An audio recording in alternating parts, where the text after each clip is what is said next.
Toledo voters have a big decision to make next month, narrowing down to two who should be the next mayor. Ahead of the May 6th primary, we're talking to candidates on WTOL 11 News at 4 this week. And today we have Harold Harris with us.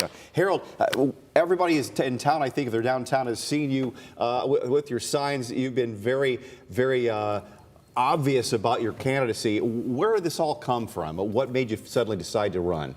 Well, it was the people. The last 3 years, every time we had an election, either a general election, local election, there was usually issues on the ballot that I fought against.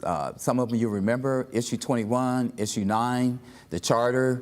And a lot of times I would show up at the early vote center. And sometimes you see me out in the community everywhere if I was really pushing hard. And people would come to me and they say, well, Harold, why don't you run? Why don't you run for office? We like what you do. We like, you know, the hard work, the effort that you put in. You make a good candidate. We'd like you to be the mayor. And I used to blow it off. I'm like, they got to be crazy. You know what I'm saying? I'm just some guy off the street, you know, living in the neighborhood, minding my own business. I was actually retired. I've been retired for 10 years. And that's retired Air Force. Right, retired Air Force. And then I got out. I did some jobs, you know, here and there, for about 10 years or so, and then I've retired completely at 59. So I was enjoying retirement. And I always thought about, I retired because when you retire, you want to just take it easy, you just want to kick back, you're tired of the rat race, and you just want to do your own thing. But then when people kept asking me, I said, people seem like they have a need and they have a want. And being me, you know, I'm like, you know, I'm passionate about the people in the community. I love the people in the community. I said, you know what, if I do this, it's not going to be for me. It's going to be for the people. Well, your career in the Air Force, that's something, a public service, serving, and that seems like politics is a transition from serving in a different way.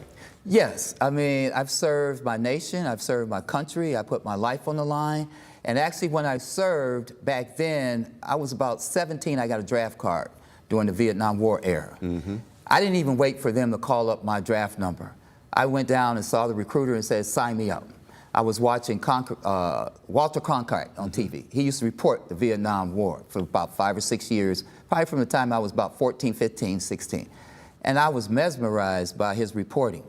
You know, Walter Cronkite, you know, he's in Vietnam and he's showing all this footage. And I'm like, whoa, this looks exciting. But at 15, 16, I'm still a kid, really. But for kids, you know, like you see all this, the war footage and the GIs over there, and you see them fighting in the jungles and everything. Like, man, I want to be there. That's where I want to be. So that's how I ended up going to serve my country. But really, I didn't even look at it that way. I think when I was 15, 16, 17, it was just the fact leaving Toledo, going somewhere different, seeing the world. And that's what I did in the Air Force. I saw the world. I went to Luxembourg, France, Italy, Germany. I was in Dhahran Air Base during the Gulf War, you know, in Saudi Arabia, Kuwait. And so I went a lot of places I probably would have never went if I had stayed in Toledo. You have talked in your campaign about wanting to make Toledo safer, that the shootings, the murders have been a problem. It's a problem that is getting a little better than it was, but you know what? I'm glad the city has some real issues right now with trying to solve that problem. And a lot of major cities around the country have that very same problem. You know, you said the magical word. You said that the city has had a problem. You just said that. Well, we have a mayor that sits in one government center that just gave a State of the City address. And in his State of the City address, he says, as far as gun violence, as far as shootings in our city, we don't have a problem. He repeats that over and over and over again. Every State of the City address, every time the media asks him about, well, Mayor, what about the shootings in Toledo? What about the homicides in Toledo? Well, we really don't have a problem. The numbers say shootings are down, homicides are down. But you know what? I'm not buying it. You know what I call that?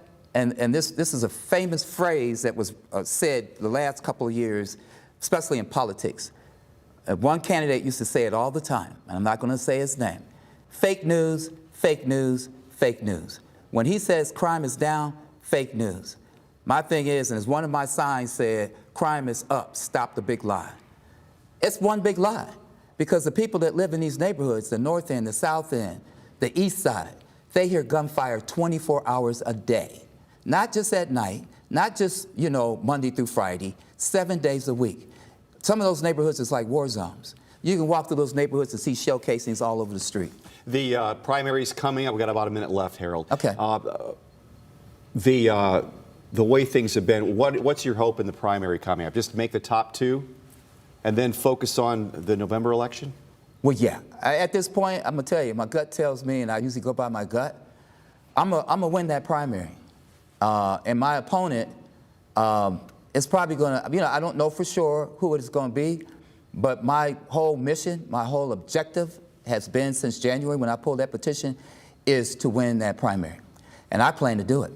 I think you guys know some of the footage when I walked into the Board of Elections. I said I will deliver. I delivered on those signatures for the petition, and I'm going to deliver on this primary. Well, I appreciate you coming in today and talking about it, and best of luck to you.